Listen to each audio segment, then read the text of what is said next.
everybody, Glenn here. Today I'm going to do something a little different. I am going to talk about some capos. I use capos for certain things when I'm trying to get the sound I like. The Jazz Police, I used to believe, would come after you if you used a capo. Not so much in my older years, because if I want to play Fire and Rain by James Taylor, I got to use a capo. I got to make it sound authentic, as well as some other songs. But first of all, I'll tell you that I'm going to do this little mini shootout comparison. You guys can judge for your own. I'm using my Taylor GS Mini. I just restrung this with Stringjoy's 12 through 52. So I went down from 13 elixirs that came with it, and I got to tell you, I don't like elixirs at all. I have alien sweat, and I eat even through elixirs, and I think they sound dead. I wondered about going down to 12s, and the sound is just, you know, just absolutely gorgeous. Stringjoy.com, I am not endorsed by them. I'd love to be, but they're fantastic strings. I use them on my electrics and on my acoustic now, obviously. Using my GS Mini, like I said, with I got a sound hole cover in there, feedback buster, and like just restrung it. This Koa is really awesome, and I'm going to start using it on some live gigs. Really fantastic. So let's talk about some of the three main types of capos that people use.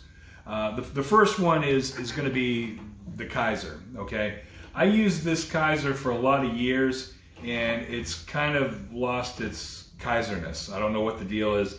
The spring has just kind of gone weak on it. But if I just kind of go clamp it on, and they seem to have a bit of an intonation issue.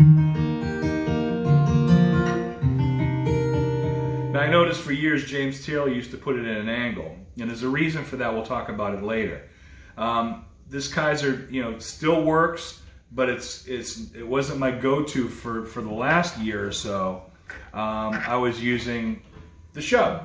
Now the Shub is great only because you can kind of dial in depending on, you know, your radius, and this little wheel kind of helps. And then I just kind of clamp the Shub on, and then bada bing, it's got a lot of tension on it. Which is going to happen is, if you don't release some of that tension, if you look at the strings bending right there, you can kind of see what I mean. You're putting undue pressure on the strings and undue bend, which is going to force you actually sharp. So I've used the Shub for a long time, and it's been a pretty good capo. But then I was in my local music store to get the feedback buster, and I saw this thing, and I saw the price tag, and I went crazy. It's the Art G7th capo, and there's a whole science behind how this thing works. Basically, it was invented by a British guy and his son. They kind of developed this, and what it does is there's actually like cams in the top part that rests on the strings, and what it does is it self-adjusts to the radius. So what happens is you're not squishing your strings down, some like the G and D string, typically in a thinner radius guitar, will tend to go sharp. So what this thing does is basically you clamp it on. I'm still using the 3rd fret, and then it just automatically just kind of locks in place. And then I got, you know,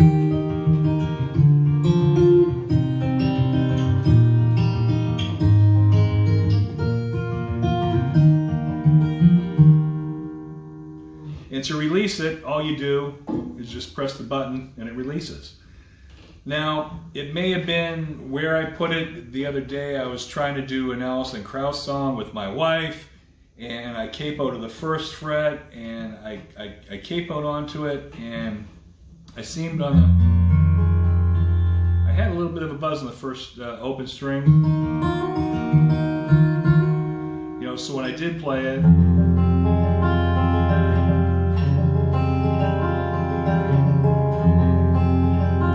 didn't do it. So I guess it was just a one-time thing. I probably had it too close to the fret. I don't know.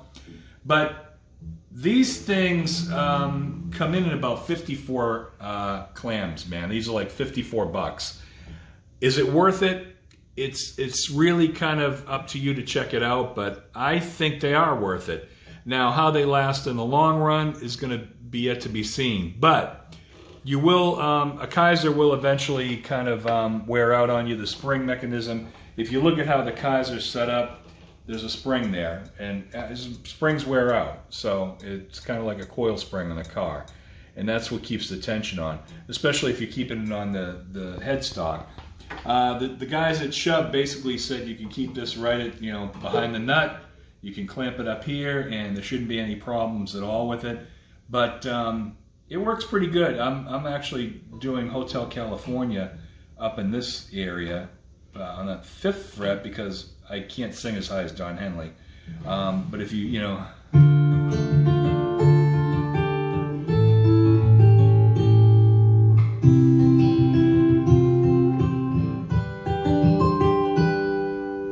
So it does work real good, quick release, works out great. So shout out to these guys at G7th, Art G7th I guess it's called, it's like Series 3 or something like that, but you can check it out. They have a really cool like 3.5-minute video explaining the technology with some really good graphics. But, and again, I'm real pleased with my Taylor. I had a 314 CE years ago that I had, and I ended up selling it. Can't really explain why, and so the GS Minis have kind of come into popularity, and then when my wife and I walked in the store and saw the Koa, we really liked it. So I'll do a separate thing on the GS Mini, but really the GS Mini has just popped since I put my Stringjoy 12 through 54s to balance tension, so it's pretty awesome. But that's it for now. Check out some capos if you're still capo searching. I would definitely look into the Art G7th. They should be at your retailer. If not, you can order online. So that's it. Have a great day. Be blessed.